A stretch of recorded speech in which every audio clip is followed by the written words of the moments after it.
Welcome to Learning English, a daily 30-minute program from the Voice of America. I'm Katie Weaver. And I'm Mario Ritter Jr. This program is designed for English learners, so we speak a little slower and we use words and phrases especially written for people learning English. Coming up on the show, Dorothy Gundy tells us about the celebration of Mardi Gras in New Orleans, Louisiana. Later, John Russell and I have a report about air pollution. Most of the world's population is exposed to dirty air. John and I tell about what experts say people can do to protect themselves. Then, Brian Lynn presents the Science and Technology Report. And we close the show with the lesson of the day. But now, here's Dorothy Gundy. Wild celebrations of Mardi Gras come just before the start of Lent. Lent is the Christian observance leading up to the Easter holiday. It is a serious spiritual time, especially important to Roman Catholics. The name Mardi Gras comes from the French language. It means Fat Tuesday. The day is also called Shrove Tuesday in some places. Mardi Gras marks the end of the carnival period, a time of public merrymaking, energetically observed in Europe and South America. During Mardi Gras, huge crowds fill the streets of New Orleans, Louisiana, in the southern part of the United States. People from all over the country come to eat, drink, and dance. Police watch the crowds carefully. Many parties and parades have already taken place by the time Fat Tuesday arrives. In fact, activities start in January and last for weeks before the Big Tuesday. Social groups hold parades. Some of the huge floats or special parade vehicles carry up to 250 people. Riders on the parade floats wear colorful clothes. Top hats made from bird feathers can stand a meter tall. Beautiful and sometimes strange masks cover the faces of people on the floats. These people throw cups and necklaces to the crowds of people who watch the parades. Another tradition is to eat king cake. This food, similar to a sweet bread, is served at Mardi Gras parties. Inside one piece is a small plastic baby. Whoever gets the baby must promise to hold the next party. The French Quarter is the oldest part of the city. It remains the heart of New Orleans. And the French Quarter is where some of the best food, a mix of French and Caribbean influences, can be found. In New Orleans, music spills into the streets, not just at Mardi Gras, but throughout the year. New Orleans is known as the birthplace of jazz. But local sounds also include Cajun and Zydeco music.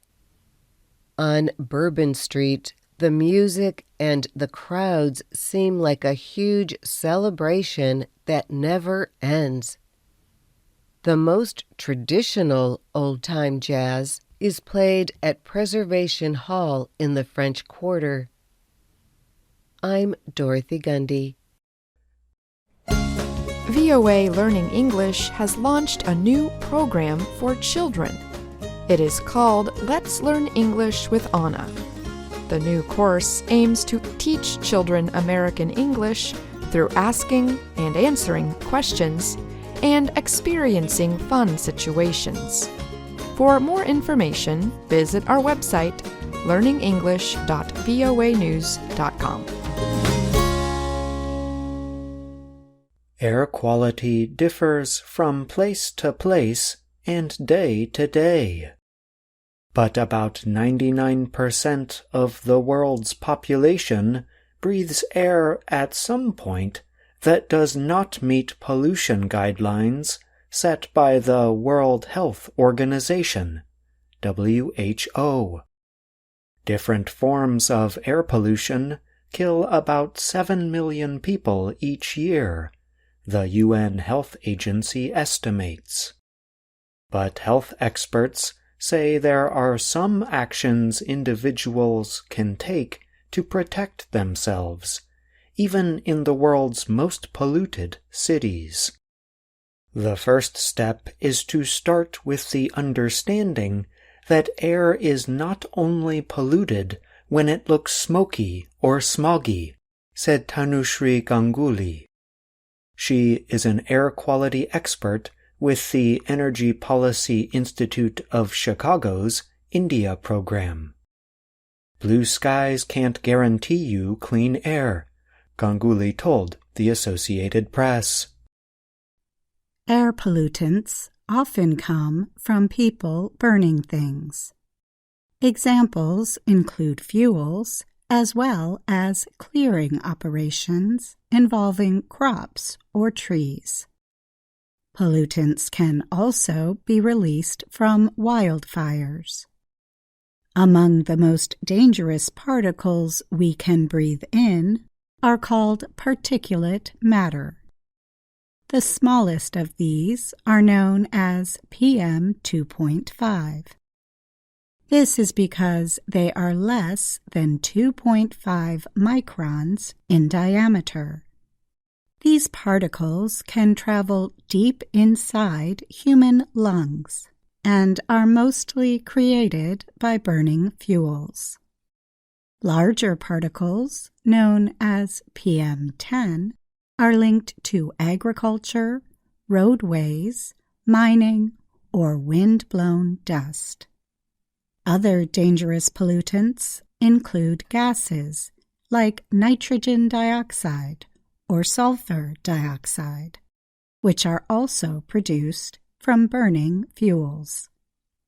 This information comes from Anumita Roy-Chaudhary, an air pollution expert at the Center for Science and Environment in New Delhi.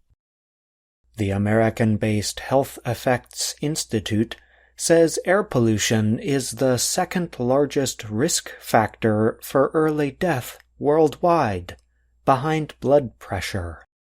Short-term exposure can cause asthma attacks and increase the risk of heart attacks and stroke, especially in older people and those with existing medical problems.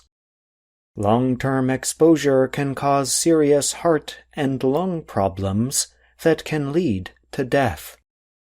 A recent study by the UN Children's Agency, UNICEF, found that more than 500 million children in East Asia and Pacific countries breathe unhealthy air.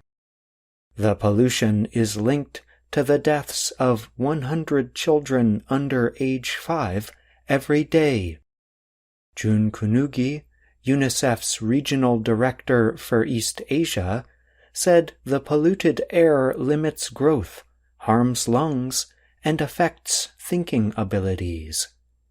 Every breath matters, but for too many children, every breath can bring harm, she said. Over 6,000 cities in 117 countries now record and follow air quality levels. Many mobile apps include air quality information as well, but it can be difficult to know how bad the air is by looking at these numbers. To help people better understand air quality levels, many countries have established an Air Quality Index, or AQI. Larger numbers on this index mean worse air. Different countries have different air quality standards. For example, India's daily PM2.5 limit is more than 1.5 times higher than in Thailand and 4 times higher than WHO standards. For individuals, experts say the goal should be to limit exposure when air quality is bad by staying indoors or wearing a mask. This is not always possible, though. Danny Jaram is with the World Resources Institute. He told the AP there are many people who live or work outside and can't really afford to stay indoors. People also need to watch indoor air pollution that can be caused by common household activities like cooking or burning incense. While air purifiers can help reduce indoor air pollution, experts say they do have limitations. The devices work by pulling air from a room and then pushing it through a filter that traps pollutants. The filtered air is then sent back into the room. Air purifiers work best when used in small spaces and when people are nearby. This is because they can only clean a certain amount of air, said Rajasekhar Balasubramanian of the National University of Singapore. He added, "If we have a tiny air purifier in a large room, it won't be effective." I'm John Russell. And I'm Katie Weaver.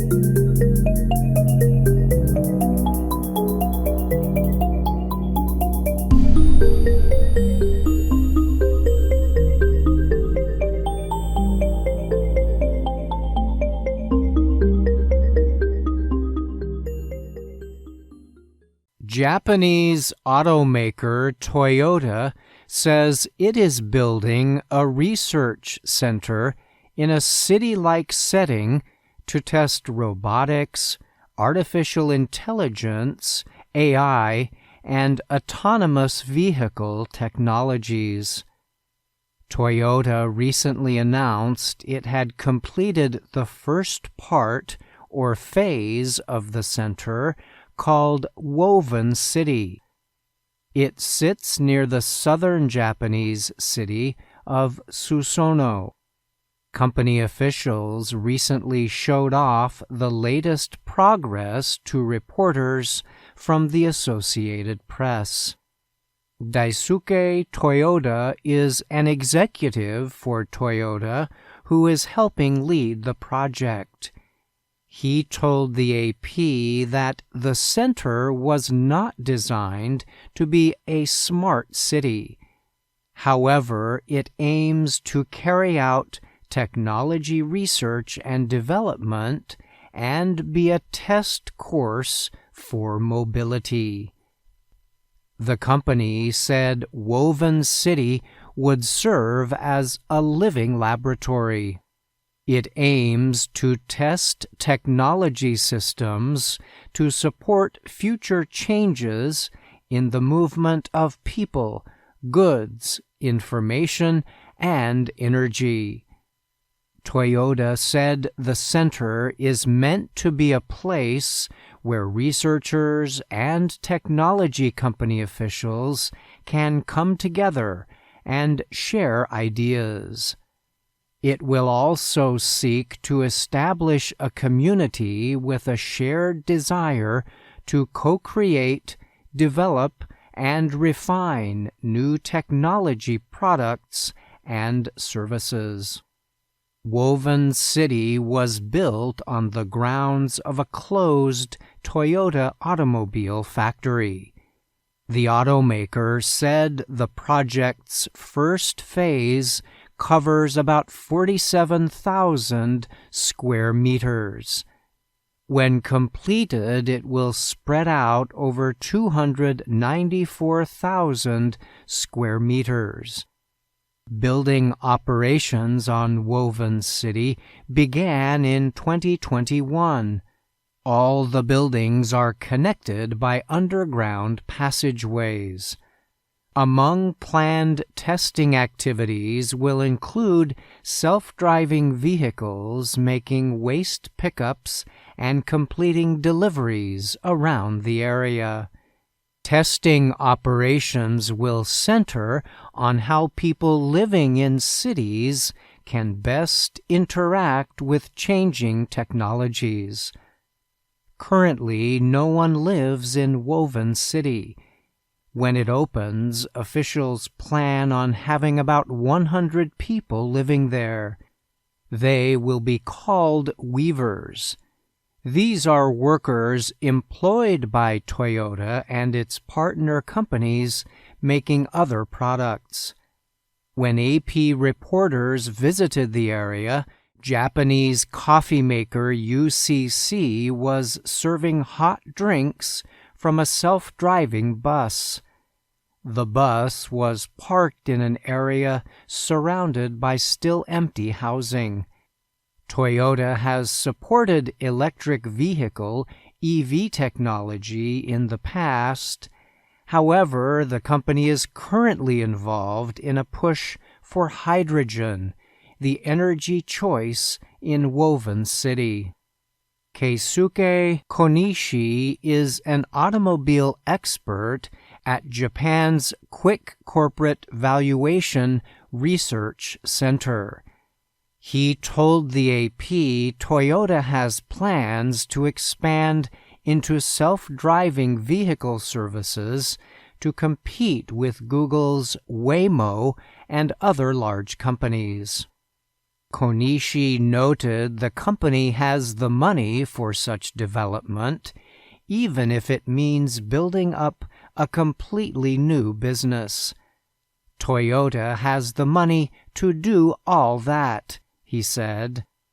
Toyota officials have said they do not expect Woven City to make money, at least not for the first few years. Several other futuristic developments have been planned in other areas of the world over the years. They have included efforts in Toronto, Canada, Saudi Arabia, Abu Dhabi, and San Francisco, California.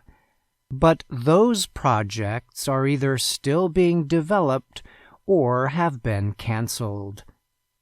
I'm Brian Lynn.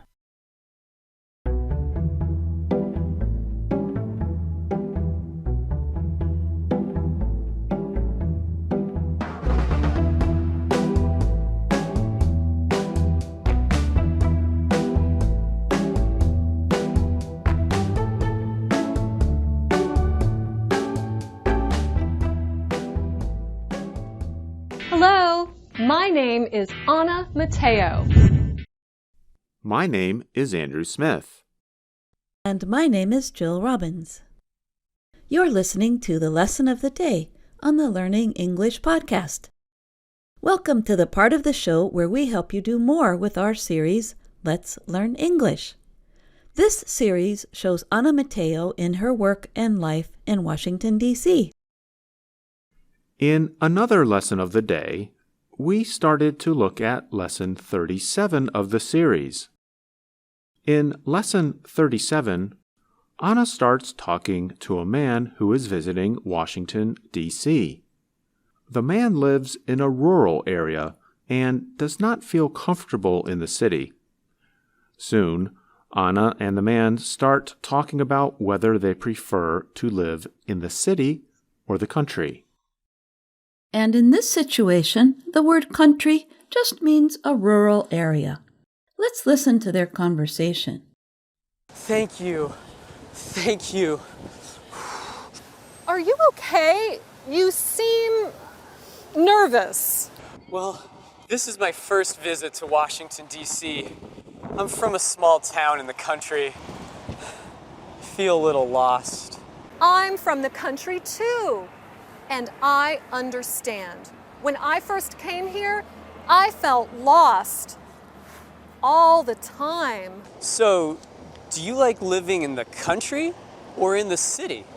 I like to live in the city. Why?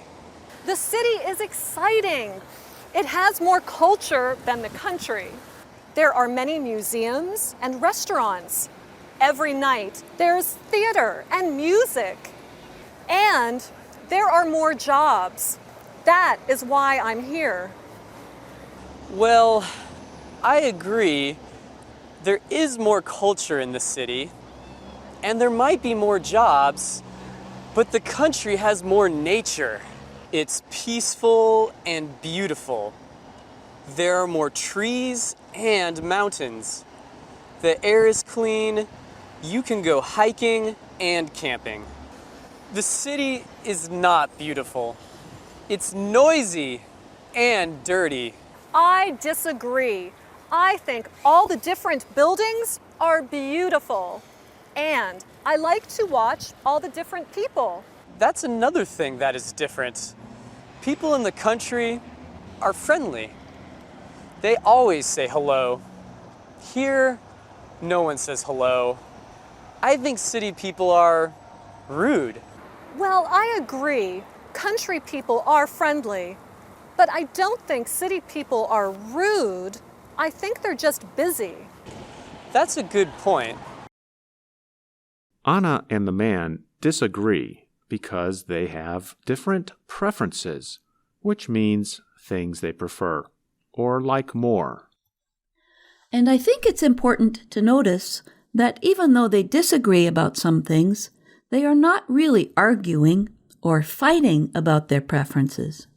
True, they are not being disagreeable.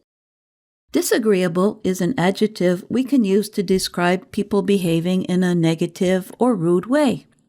Unpleasant is another adjective we can use to describe this. Like, we can say that a way in which a person is talking is disagreeable or unpleasant. And with Anna and the man, we can say that they are acting agreeably. We know that might sound strange to our listeners. Anna and the man disagree, but they are acting agreeably. That means they are speaking nicely to each other. That's right. Just like the adjective disagreeable, the adjective agreeable can describe a person. If someone is agreeable, they are pleasant and try to please other people.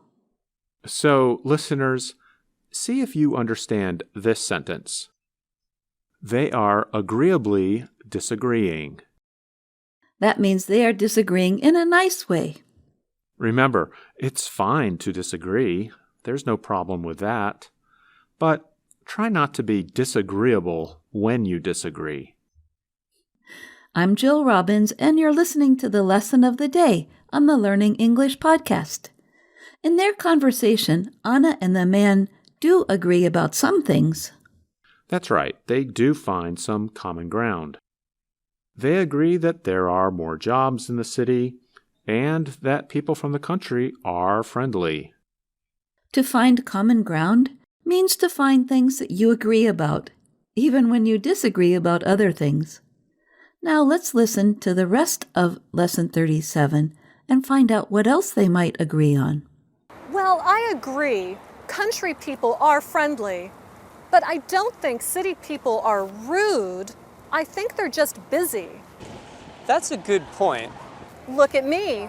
I live in the city, and I said hello to you. But you are from the country. I have an idea. Let's say hello to people. To many people. What? Why? Well, if we say hello, then they will say hello to other people. Hello? And they will say hello to more people. That's a great idea. I'm glad you found my bag. Come on, let's go say hello to people. We don't have to agree with people. They have their opinions, we have ours. And as we like to say, you can always agree to disagree. Until next time, hello. In the city, saying hello to all the people who walk past you on the street is not normal behavior. But then again, Anna does not always behave normally. No, she doesn't. When Anna and the man go up to lots of people in the city and say hello, they are breaking a cultural norm. As you can hear, the word norm sounds similar to the word normal. A cultural norm is a behavior, attitude, or belief that is commonly shared within a certain culture. For example, in the United States, it is a cultural norm to apologize if you are late for a meeting. Another cultural norm is for men and women to shake hands when they meet at a business meeting. We can say that people break cultural norms when they show behaviors, attitudes, or beliefs not commonly shared within a culture. And we use the verb adhere, spelled A-D-H-E-R-E, plus the preposition to talk about following the usual or normal behaviors within a culture. For example, we might say in an important business or government meeting, people usually adhere to cultural norms. In a physical sense, the verb adhere means to stick to something. For example, glue adheres to most surfaces. Social norms means the same thing as cultural norms. That's a good point. Now, let's review some of the vocabulary from today's lesson of the day. We have the adjectives agreeable and disagreeable to describe either good or bad behaviors or conditions. And we have the adverb form of those words, agreeably and disagreeably. And we have the words pleasant and unpleasant, which also describe good and bad. Then there's the expression, find common ground. And next we talk about cultural or social norms and the expressions break cultural norms and adhere to cultural norms. Now, here's something for our listeners to do. Write to us and tell us what you think is an important cultural norm in your own culture. We might discuss what you tell us in a future lesson of the day. And you can email that to learningenglish@voanews.com. Remember, you can find us on Facebook, YouTube, and Instagram. You can also find all the episodes of Let's Learn English on our website at learningenglish.voanews.com. And thanks for listening. I'm Dr. Jill. And I'm Andrew Smith.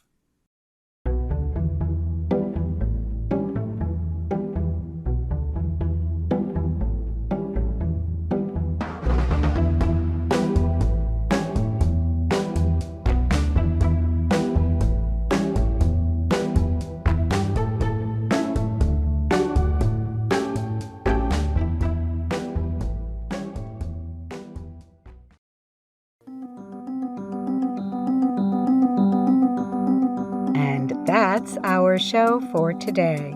But join us again tomorrow to keep learning English on the Voice of America. I'm Katie Weaver. And I'm Mario Ritter Jr.